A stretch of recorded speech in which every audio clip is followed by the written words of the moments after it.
As a new YouTuber who loves to talk about movies a lot, I keep thinking what I should do to express my thoughts and opinions on my favorite and least favorite movies in the best way I can. I enjoy watching and discussing movies through reviews, rankings, video essays, and especially comparing them, but I'm a little slow and often busy with job, so I can't be as consistent as I want to, not yet at least. But I'll try my best to make as many videos and as good as I can. But before I get to the rankings and the comparisons, I thought why not let people know of my taste first. Hence, I'm on the simple yet generic and somewhat outdated route by making a list of favorites from each year I've been alive. This is far from being an original idea. That's not really the objective here, of this video anyway. This video isn't just to share my favorites, but also for people to get familiar with me and my taste in filmmaking and storytelling so that they can later decide whether or not they'll want to subscribe to me for more videos like this, except with better quality in the future hopefully. Having said all of that, I think it's time I start the actual list. Now keep in mind I haven't watched every movie that came out each year, so I would have most likely missed some really good ones. These aren't the best movies, these are just my favorites. Now that the long intro is done, let us begin.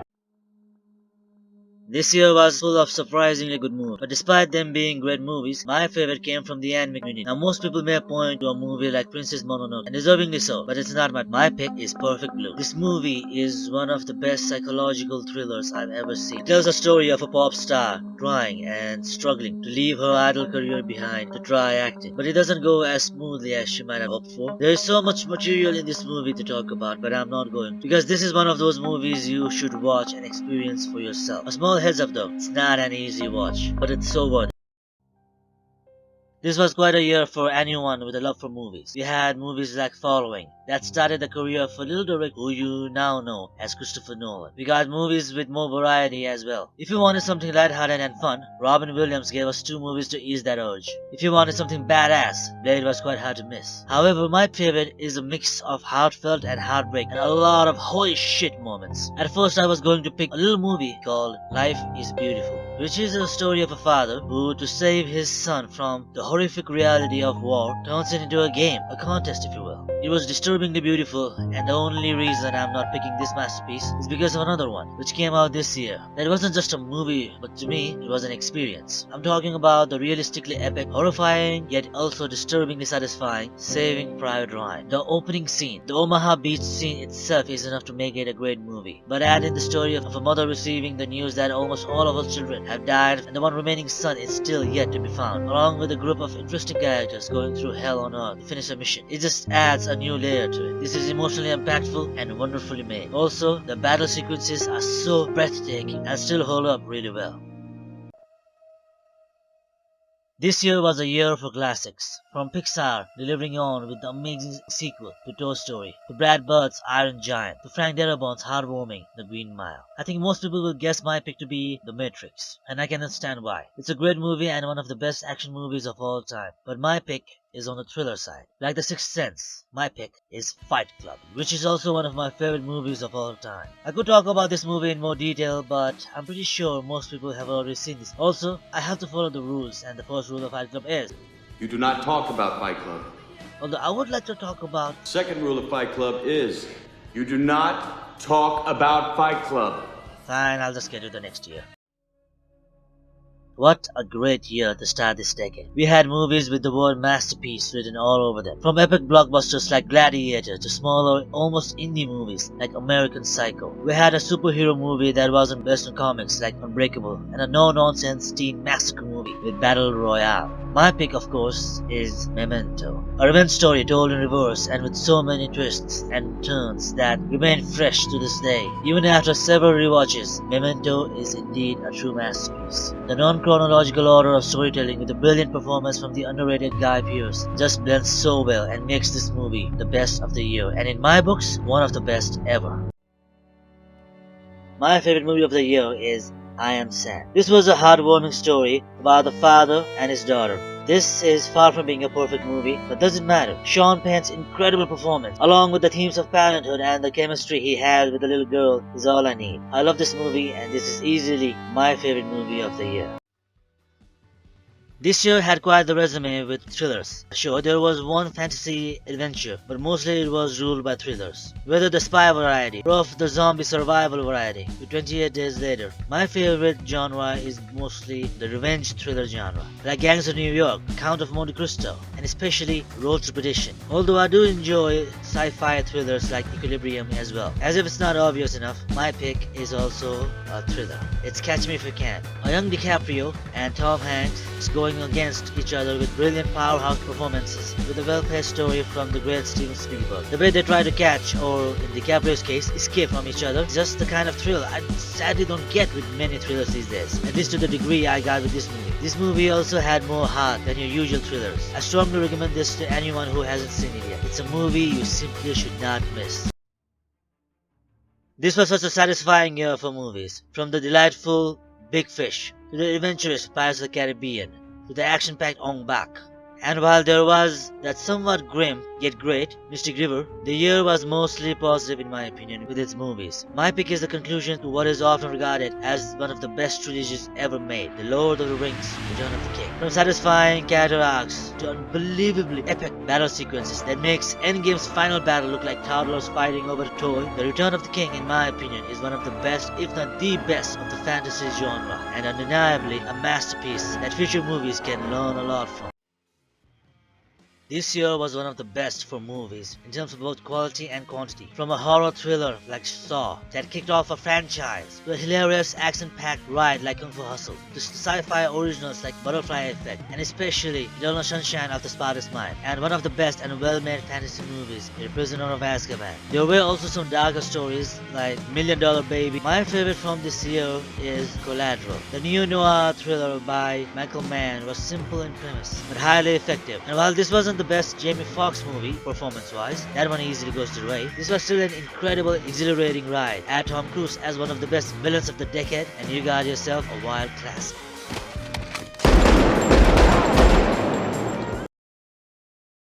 This was quite a year for comic book movies, with Batman Begins starting the Dark Knight trilogy, one of my favorite trilogies of all time. Even the graphic novel adaptations like V for Vendetta and Sin City are worth mentioning. From these serious mentions to comedies like Kiss Kiss Bang Bang, this year was a fun one, but my favorite isn't exactly known for being fun itself. I'm talking about the heartfelt masterpiece that was Brokeback Mountain. If anyone had called me before I even knew of this movie's existence and told me that I would watch, let alone love, a movie about two gay cowboys and their secret forbidden love story, I would have laughed and called them crazy. And then think about how they got my number. Then I would assume they are crazy. Then lock all of my house doors and windows. And then probably sit down to watch this movie. But what else can I do? I must say I was really surprised at how good this movie was. The story and the way it was told by director Ang Lee, along with what I consider to be both Jake Gyllenhaal and even Heath Ledger's best performances to date. Yeah, you heard me right. The chemistry between the characters is amazing, and the ending was especially touching. This movie is hard to watch in some scenes, but the overall experience is way worth it. This was one of the years where I couldn't pick one from the overabundance of masterpieces that came out this year. And even when I finally managed to pick one, I keep thinking of the other movie that may deserves to be in the list even more. The sheer number of movies and the variety they offer is stunning, especially when you take into account the directors that brought these gems. From Alfonso Corleone's weirdly titled Children of Men, to Guillermo del Toro's Pan's Labyrinth, to Christopher Nolan's The Prestige, to Martin Scorsese's The Departed, and Martin Campbell's Casino Royale. God, I love these movies. The movies released this year would fill up a top 20 list easily. Pursuit of Happiness gave me one of the most satisfying endings in a movie ever, so it has to be mentioned. My pick is sure to rub some of you the wrong way, not because it's that controversial, but because of the director himself. My pick is the visually stunning and, at least to me, endlessly rewatchable 300. I first saw this movie when I was a kid, and to this day, this still stands as a movie that pleases my eyes. If eyes could have an orgasm, this movie would cause that. The movie is not much from the plot perspective, but it doesn't have to be. This was the first action movie I ever saw where the hero actually died, and it stuck with me. And as someone who doesn't really like slow motion action that much, hell, I even yawned during some of the action sequences in The Matrix. I still found myself enjoying almost all of the slow motion sequences in this movie. To me, this is another one of my personal favorites that is far from being a flawless masterpiece, but the flaws in it are too minor for me to even care. This was a year of amazing technical achievements, whether from the animated side with classics like Ratatouille, or excellent editing like in Hot Fuzz, or in acting like Eastern Promises, Atonement, and No Country for Old Men, which are strong contenders for the best of the year. But my pick for this year is the masterpiece that successfully combines all of the above and tops it off with incredible visuals and set pieces. I'm talking about the story of Daniel Plainview and his journey to being an even bigger oil tycoon as he meets other cons like himself on his way. In There Will Be Blood. Paul Thomas Anderson is one of the best directors working today, and this movie is arguably his best. This movie also showcases how much of a beast Sir Daniel Day-Lewis is. You can watch this movie for the acting alone, and I assure you, you won't leave disappointed. From the eerie soundtrack to the breathtaking set pieces, this movie has everything an aspiring filmmaker would love and more. Let's not waste anyone's time here. Iron Man was good. The Curious Case of Benjamin Button was great. And Wall-E is a goddamn masterpiece. But The Dark Knight just can't be topped. There's nothing I can say about this movie that hasn't already been said or analyzed. So I'm just going to skip to the next movie, to the next year. From the stylistic and dark masterpiece Watchmen to the simple and fun Hangover and Zombieland to the sci-fi indies like Moon and District 9. This year also had quite the variety to offer. My favorite in all this was the Quentin Tarantino masterpiece Inglourious Bastards. The way Christoph Waltz steals every scene he's in is incredible, and Hans Landa is one of my favorite villains of all time. I love the performance from Brad Pitt as well. My favorite scene from this movie, other than the ones featuring Hans Landa, is the one where Michael Fassbender's character is caught. This movie is just so well paced, acted, and written. It's not my favorite Tarantino movie, but it's pretty close. I used to think the year 2000 was the best year to start the decade, but 2010 just blew me away with the sheer quantity and variety of excellent movies. I'm just so torn between which one to pick. I mean, on one hand, I absolutely loved Toy Story 3, Shutter Island, Black Swan, King's Speech, but they don't even come close to my top 3 that are Inception, Social Network, and I Saw the Devil. Now I keep going back and forth to pick one, but as of for now, I'm going with Inception. I just love the story, and the concept itself of a dream heist is just so fresh. The action is also very creative and breathtaking. This is one of my favorite action thrillers of all time, and my pick for 2010.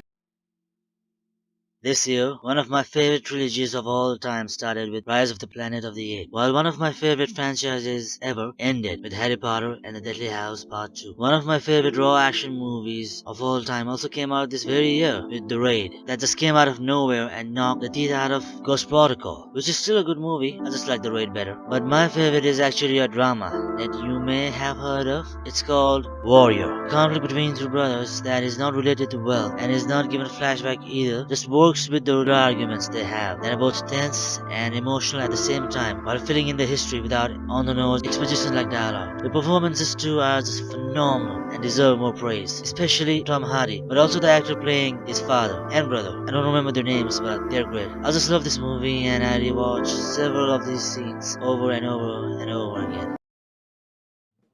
This year, comic book movies were the real giants at the box office, with both The Avengers and The Dark Knight Rises making over $1 billion, and deservingly so. But neither one of those big-scale movies is my pick. I was impressed with mostly grounded stories this year, from an aging James Bond in Skyfall to coming-of-age stories like The Perks of Being a Wallflower. It was a delightful surprise. Despite some tough competition, however, it was still an easy pick for me with Django Unchained. That movie delivered in all cylinders of action, dialogue, style, and especially acting. This is one of the movies I rewatch a lot and have a lot of fun with. DiCaprio and Sam Jackson are amazing as villains, and Christoph Waltz along with Jamie Foxx share one of the best on-screen chemistry I've ever seen. This is easily my favorite Western film of all time, and even my favorite Tarantino movie as well. This movie is really fun.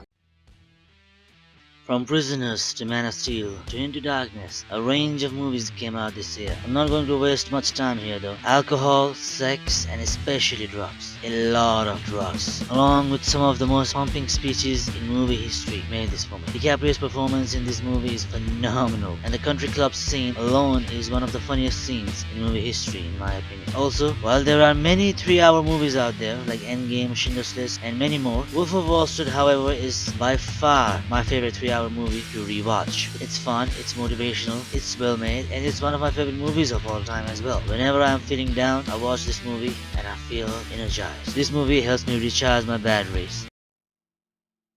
2014, in my opinion, is the best year for the whole decade when it comes to movies. And that's saying something because later in 2019 we have quite the competition. In the comic book genre alone, we had Guardians of the Galaxy, Winter Soldier, and my favorite, Days of Future Past. But none of these movies were even close to being my favorite because this year we had action movies like The Raid 2, sci-fi movies like Ex Machina and Interstellar, combination of both in Edge of Tomorrow and Dawn of the Planet of the Apes, and thrillers like Gone Girl. My favorite thriller of the year was Nightcrawler. My favorite drama was just as intense as any great thriller in Whiplash, and Birdman 2 was a delight. I'm constantly bouncing around between these three masterpieces, but since I have to pick one, I'll go with the one that I feel like rewatching the most. And while I've rewatched several scenes from both Whiplash and Nightcrawler multiple times, the one that I'd like to rewatch as a whole is Birdman. So I guess my pick is Birdman. It's about an actor that once used to be a famous superhero who's trying to change his image and tries to stand out and do something else than the one role he once famously played in a blockbuster. And it stars Michael Keaton as the Birdman, which makes sense because he's Batman. And to make the story even more immersive, the movie is made in a way it looks like a single continuous shot. It's almost like the camera is flying, floating in midair,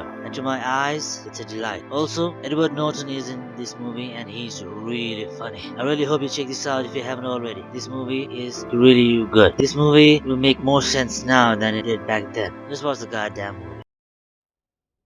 While 2014 was the best year for the decade for movies, 2015 has to be one of the weaker ones. It had movies that seriously underwhelmed me, like Age of Ultron, Ant-Man, Terminator Genesis. It also had some decent movies that were sadly a little overrated, which made their initial impact kind of small, like The Force Awakens. This was largely a mediocre year for movies, but it doesn't mean it didn't have any great movies either. The Martian, Hateful Eight, Creed, Room, and especially the wonderful Pixar animated movie Inside Out. These were just some of the great ones. My pick, however, is the movie that has little plot but a lot of stunning visuals, world building, and fast-paced action sequences. The movie I'm talking about is Mad Max Fury Road, which was a blast from start to finish, with great performances and breathtaking action. Just 2 hours of non-stop action on the desert. The ultimate fun time. This is one of the best action movies I've ever seen. And if you haven't seen it, well, watch it.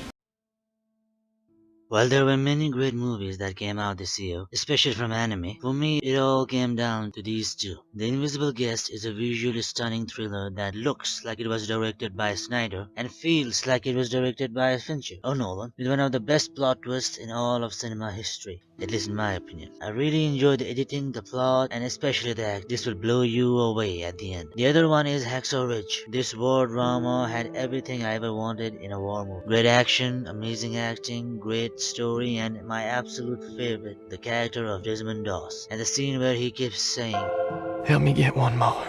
that scene is goddamn brilliant. Also, Hugo Weaving delivers one of his best performances I've ever seen. So while this is a tough choice, if I have to pick one, I would pick The Invisible Guest. Despite the amount of heart Hacksaw Ridge has, Desmond Doss is a hero, but the pacing, the editing, and especially the unbelievably incredible plot twist at the end is just too perfect and elevates the movie from a great thriller to one of the best thrillers I've ever seen. Another great year with many great movies, but still a pretty easy year to pick from. Despite great movies like Paddington 2, The Disaster Artist, Wonder and Dunkirk, there's still no competition here, at least for me. Blade Runner 2049 wasn't just a great movie, but it was a great experience. It's one of my favorite sci-fi movies of all time, and also one of my favorite movies of all time. I know I've said this a dozen times in this video, but it's true. These movies really are some of my favorites. From the breathtaking visuals to deep themes and great performances from the whole cast. This movie, while it can be a little slow sometimes, the visuals do help keep the attention. Despite the long runtime, I know I'll be rewatching this masterpiece many times in the future.